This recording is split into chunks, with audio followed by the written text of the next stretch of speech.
Cheppad orthodox പള്ളി എന്ന് പറയുന്നത് നൂറ്റാണ്ടുകളുടെ പഴക്കമുള്ളതാണ്. പരിശുദ്ധ ദിവന്യാസോസ് തിരുമേനിയുടെ കബറടക്കമുള്ള തീർത്ഥാടന കേന്ദ്രമാണ്.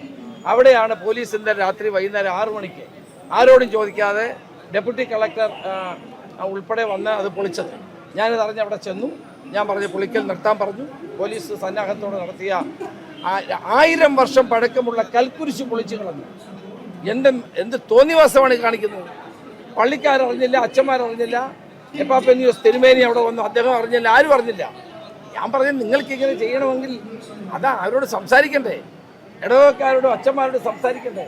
അവസാനം ഞാൻ ഇടപെട്ട് അത് മാറ്റിവെച്ചു. നാളെ 11 മണിക്ക് ഞാൻ കായംകുളം NTPCയിൽ വെച്ച് കളക്ടർ സാന്നിധ്യത്തിൽ, ഡെപ്യൂട്ടി കളക്ടർ ADMൻ്റെ സാന്നിധ്യത്തിൽ യോഗം വിളിച്ചിരിക്കുകയാണ്. സമാധാനപരമായി തീർക്കും. ആരും NHനെതിരല്ല. പക്ഷെ ആ കൽക്കുരിശ് അവരോട് പറഞ്ഞാൽ അവർ തന്നെ മാറ്റിയേനെ. 1000 വർഷമുള്ള കൽക്കുരിശ് പൊളിച്ചു കളയേണ്ട എന്തൊരു മര്യാദകളാണ് നടക്കുന്നത്.